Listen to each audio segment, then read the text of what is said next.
Hi everyone, out for a nice stroll. Going to talk about something very controversial, and that is homeless charities. I've put off doing this video because I've been working with one of them, but they've cancelled all my upcoming engagements.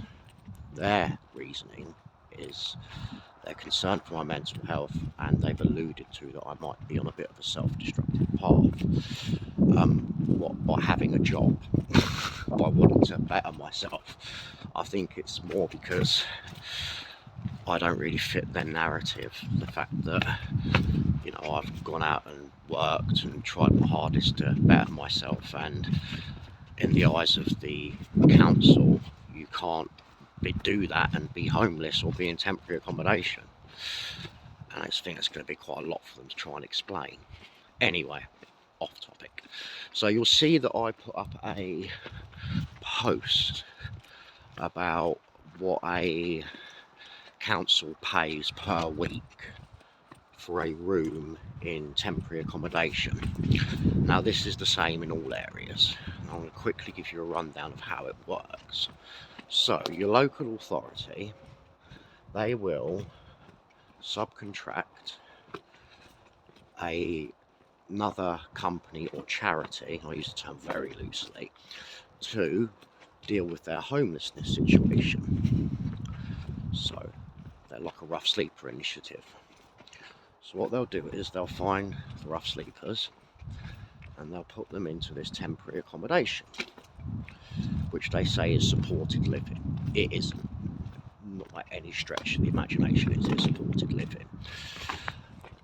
And they will charge the exorbitant amounts of money that I've shown you. Like that room that I showed you that tenancy agreement for, £342 a week, yeah? So we're looking at calendar monthly, £1,500 a month for a room.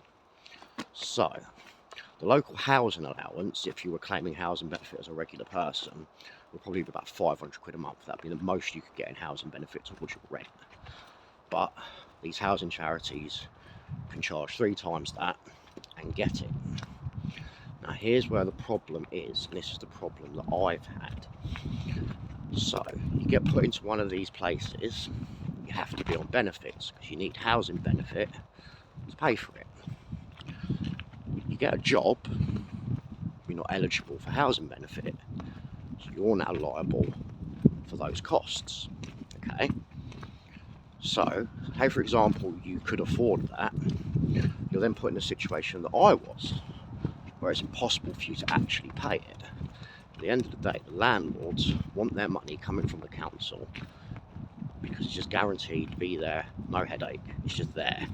Now I don't know sort of any tax relief they might be getting on this. Obviously the ones that register themselves as charities, huge tax relief. And I think the other issue as well is the council tax situation. So you won't get council tax benefit if you're working. So I then think the person that's paying their own rent in these properties, they'd be liable for the council tax for the whole property. Could well be it. That's how it works in student properties. That's why you can't have someone working in a student property. But I'm just trying to show you how these so-called charities are profiting from homelessness. I say the evidence is there in black and white for you to see, and I've had first-hand experience of it myself. This isn't right. This just is not right, because this isn't supported living. There's one in Canterbury called Craddock House, staffed 24 hours a day. 3 people died in the space of a month in that property. Drug related, okay, no one made them take the drugs. However, how the hell is this supported living when they're dropping dead? It's not. Now the staff that are in these places, that are staff, they're paid minimum wage, you know what I mean? They're not qualified to be doing what they're doing. It's a huge scam, and I can't believe that it hasn't really been brought to light, because it's like it in every local authority. So you're homeless, you'll instantly, the only accommodation you're going to get is going to be supported living, because apparently you can't cope on your own. You know, I had a family, I don't need supported living. I don't need someone to tell me how to make a meal, how to wash my clothes. So you're put into these places and you're not allowed to work. How the hell are you supposed to better yourself? So it's the problem that I've got, and I can't see a way around it other than you, the council taxpayer, the ones footing the bill for this.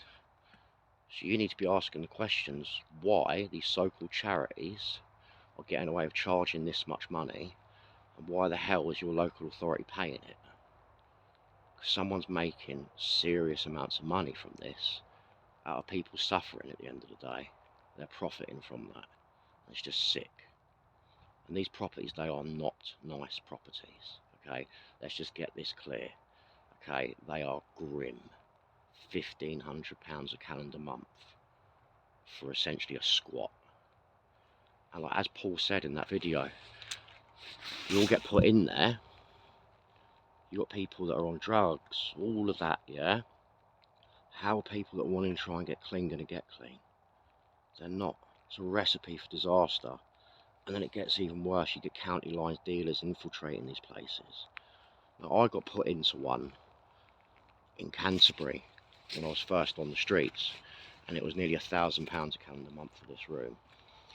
And I wish I still had the pictures of this because I didn't last a night. Gone in, there's blood on the mattress, blood squirted up the walls where someone's pulled a hypodermic out their arm. Place was, excuse my language, a shithole. Like, my tent on the street was cleaner, yeah? There was a county lines drug dealer working out of there. People in and out all day. Class A drugs. I'm a recovering addict. I've made this very clear, okay? I don't have to get into that with you, but I am in recovery. Now, I couldn't be there. I just couldn't. You know, I'm only human. That on my doorstep, the situation I'm in. You know what I mean? It was recipe for disaster again. And then comes the next one. The county lines dealer wants a room to work out of. You know, people in these situations are weak, and they'll do it. They'll let them work out of their room. Next thing you know, they're doing a 3-year sentence for conspiracy to supply Class A. It's a joke, and it's disgusting. Something needs to be done.